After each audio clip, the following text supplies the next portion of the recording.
Hi friends, എല്ലാവർക്കും ഞങ്ങളുടെ YouTube ചാനലിലേക്ക് സ്വാഗതം. ചാനൽ ആദ്യമായിട്ട് കാണുന്നവരാണെങ്കിൽ ഒന്ന് വീഡിയോ കണ്ട് ലൈക്ക് ചെയ്ത് സപ്പോർട്ട് ചെയ്യണേ. അങ്ങനെ രാവിലെ തന്നെ ചായ കുടിയോടുകൂടി നമുക്ക് തുടങ്ങാം. രാവിലെ തന്നെ ചായ റെഡി. ചായയുടെ ഒപ്പം കടിക്കാൻ ബോണ്ടായും ഉണ്ടായിരുന്നു.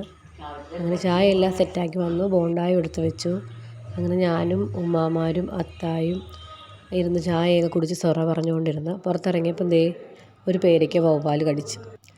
അങ്ങനെ പേരയ്ക്ക ഓരോന്ന് വിളയുമ്പോഴും ഓരോ പേരയ്ക്കായും അപ്പുറത്ത് കൊടുക്കണം ഇപ്പുറത്ത് കൊടുക്കണം എന്നെല്ലാം പറഞ്ഞ് ബുക്ക് ചെയ്തിട്ട് പേരയ്ക്കകളാണ് കേട്ടോ. അതിലൊരെണ്ണം വവ്വാൽ കൊണ്ടുപോയി. പിന്നെ അതിനെപ്പറ്റി കുറേ ചർച്ചയൊക്കെ ചെയ്തിരുന്നപ്പോൾ ഇക്ക പറഞ്ഞു, പ്രകൃതിയിലുണ്ടാകുന്ന ഓരോ സാധനവും പ്രകൃതിയിലുള്ള ജീവജാലങ്ങളും അവകാശപ്പെട്ടതാണെന്ന് ഇക്കായും പറഞ്ഞു. പിന്നെ അത് ശരിയാണല്ലോ എന്ന് പറഞ്ഞ് വേഗം തന്നെ ബാക്കി പേരയ്ക്ക പറിക്കാനുള്ള പണി നോക്കി. അപ്പോൾ ഒരു ഷോട്ടും അങ്ങ് എടുത്ത് വെച്ച് അതിൽ തന്നെ വിളഞ്ഞ പേരയ്ക്ക നോക്കി പറിച്ചെടുത്ത് ബാക്കി കിറ്റ് വെച്ച് കവർ ചെയ്യാമെന്ന് വിചാരിച്ചുകൊണ്ടിരിക്കുമായിരുന്നു. അങ്ങനെ വിളഞ്ഞ പേരയ്ക്ക എല്ലാം പറിച്ചെടുത്ത് നോക്കുന്ന പേരയിലൊന്നും കളർ വീണിട്ടില്ല. എല്ലാം പക്ഷേ വലുതായിട്ടുണ്ട്, നല്ലപോലെ വലിയ പേരയ്ക്ക ആയിട്ടുണ്ട്.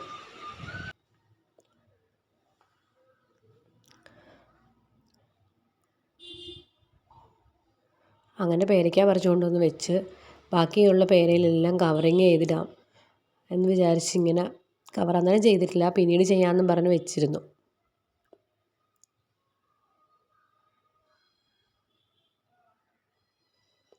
നല്ലോണം വലുതായിട്ടുണ്ട്, പക്ഷെ ഒന്നും അങ്ങോട്ട് വിളഞ്ഞിട്ടില്ല. നല്ലപോലെ വലുതെന്ന് വെച്ചാൽ നല്ല നമ്മൾ കടയിൽ നിന്നൊക്കെ വാങ്ങുമ്പോൾ കിട്ടുന്ന വലിയ പേര പോലെ അത് തന്നെയാണ് സെയിം. അകത്ത് പിങ്ക് കളറാണ്. നല്ല ടേസ്റ്റി ആയിട്ടുള്ള പേരയ്ക്കയാണ്.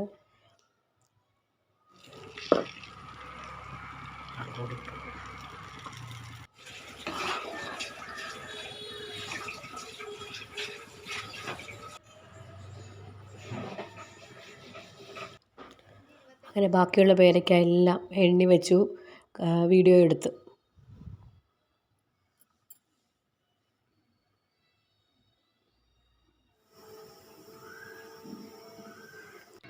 അടുത്ത ഇനി ബ്രേക്ക്ഫാസ്റ്റിൻ്റെ പണിക്ക് കയറണം. രാവിലെ ദോശയാണ്.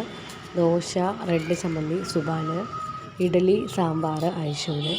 അങ്ങനെ ദോശയും സാമ്പാറും ഇഡലി ചമ്മന്തി റെഡ് വൈറ്റ് ഇതെല്ലാം ഉണ്ടാക്കി.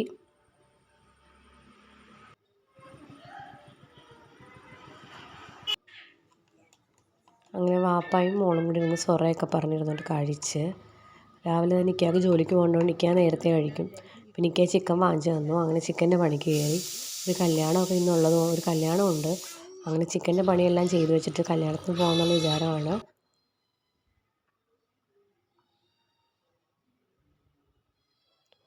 ക്യാരറ്റ് ചിക്കൻ കറി ഇടാനുള്ളതല്ല കേട്ടോ, ക്യാരറ്റ് സലാഡിന് വേണ്ടിയുള്ളതാണ്.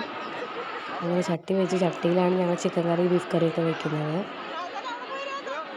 ആ സമയത്ത് ഐഷുവും സുബാനും ഉണ്ട് എൻ്റെ കൂടെ തന്നെ കിച്ചണിൽ. ഐഷു പിന്നെ അവിടെ നിന്ന് ഓരോ പാത്രങ്ങളും എടുത്ത് പൊടികളെടുത്ത് അവിടെ നിന്നുകൊണ്ടങ്ങ് കളിയാണ്. സുബാൻ പിന്നെ അങ്ങനെ കളിക്കാനൊന്നും കയറാറില്ല, അവിടെ നോക്കി നിൽപ്പുണ്ടാവും. അങ്ങനെ കറിയൊക്കെ റെഡിയായി. പിന്നെ ഞങ്ങൾ കല്യാണത്തിന് പോകാൻ വേഗം തന്നെ റെഡിയായി. അങ്ങനെ എല്ലാവരുടെ കല്യാണത്തിന് പോയി. അത്യാവശ്യം നല്ല തിരക്കുണ്ടായിരുന്നു കല്യാണത്തിൽ ചെന്നപ്പോൾ.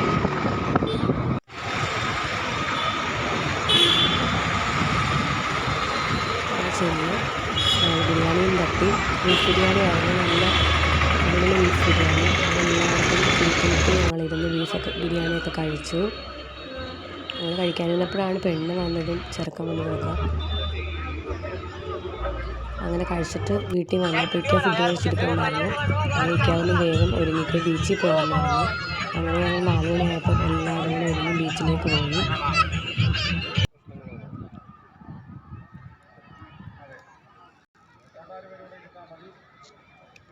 വണ്ടി വയ്ക്കാൻ സ്ഥലമില്ല ബീച്ചിൽ വന്നപ്പോൾ. അങ്ങനെ ഇക്ക വണ്ടി ഒതുക്കി അപ്പുറ സൈഡിലേക്ക് വെക്കാൻ പോവുകയാണ്.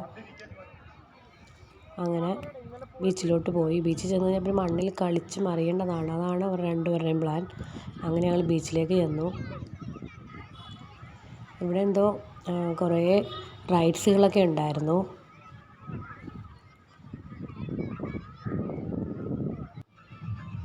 കടൽ കാണിക്കാൻ പറ്റിയില്ല, ഞാൻ കടലിൻ്റെ അങ്ങോട്ട് പോയിട്ടില്ലായിരുന്നു. ഞങ്ങളിങ്ങനെ മാറി ഇവിടെ നല്ല സൂപ്പറായിട്ടിരിക്കാം. മണ്ണ് ഒരുപാടുള്ളതുകൊണ്ട് ഞങ്ങളെല്ലാവരും ഇങ്ങനെ മണ്ണിൽ ചെന്നിരിക്കും. ഇപ്പോൾ നോർമലി ഞങ്ങൾ കടപ്പുറത്ത് വന്നാൽ അങ്ങനെയാണ്, മണ്ണിൽ മാറി ഒരുപാട് നേരം ഇരിക്കും. അപ്പോൾ എല്ലാവരും കൂടെ കളിക്കും, ഓടിക്കളിക്കും, പിള്ളേർ മണ്ണിൽ കളിക്കും.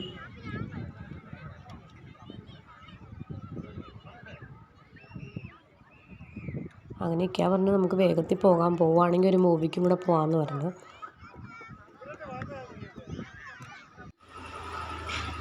അങ്ങനെ ബീച്ചിൽ നേരെ വീട്ടിൽ മണ്ണിൽ കിടന്ന് ഫ്രഷ് ആകാതെ സിനിമയ്ക്ക് പോകാനൊക്കെ മണ്ണിലെല്ലാം കിടന്ന് കളിച്ചതല്ലേ. അങ്ങനെ വേഗം ഫ്രഷായി സിനിമയ്ക്ക് പോകാനായിട്ട് ഒരുങ്ങി നിൽക്കുവാണേ.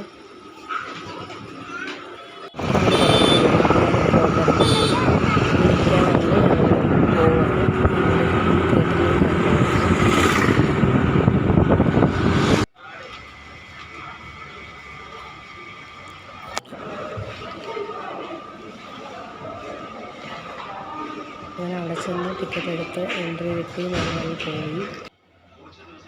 ചെന്ന് എല്ലാവരും ഇരുന്നു. നല്ലപോലെ തിരക്കുണ്ടായിരുന്നു.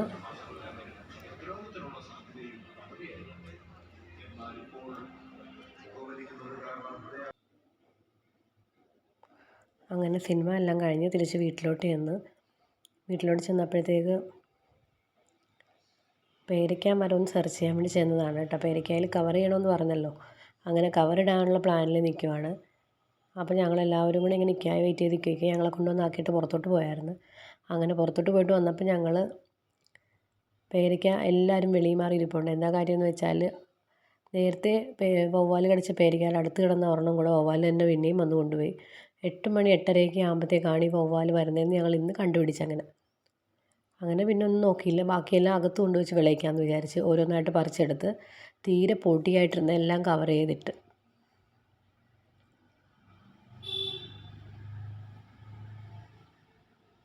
അങ്ങനെ പേരയ്ക്ക പറിച്ചിട്ടുണ്ട്. ഇവർക്ക് തന്നെ പേരയ്ക്ക 2 പേർക്കും ഒറ്റയ്ക്ക് ഓരോ പേരയ്ക്ക പറിക്കുമ്പോൾ ഭയങ്കര ഹാപ്പിയാണ്.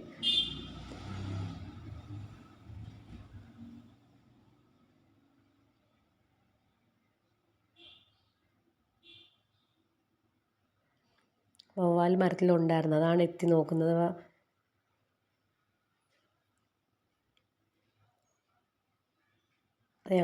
ഞങ്ങളെല്ലാവരുടെ സംസാരം കേട്ടപ്പോൾ അത് വേഗത്തിൽ അങ്ങ് പറന്നുപോയി. പക്ഷേ ഒരു പേരയ്ക്ക നല്ല കാര്യമായിട്ട് കടിച്ച് തിന്നിട്ടാണ് അത് പോയത്. ഞങ്ങൾ രാവിലെ നോക്കിയപ്പോൾ അത് വിളഞ്ഞിട്ടില്ലായിരുന്നു. പക്ഷേ വവ്വാലിന് കടിക്കാൻ പറ്റിയ ലെവലിൽ കിടന്നത് കണ്ടോ. അത് വവ്വാൽ കടിച്ചുകൊണ്ട് പോയി. ഇതൊക്കെയുള്ള ഇന്നത്തെ വീഡിയോ. ഞങ്ങളുടെ ചാനൽ എല്ലാവരും ഒന്ന് സബ്സ്ക്രൈബ് ചെയ്ത് സഹായിക്കണേ. പുതിയ വീഡിയോ ആയിട്ട് വീണ്ടും വരാം. Thank you.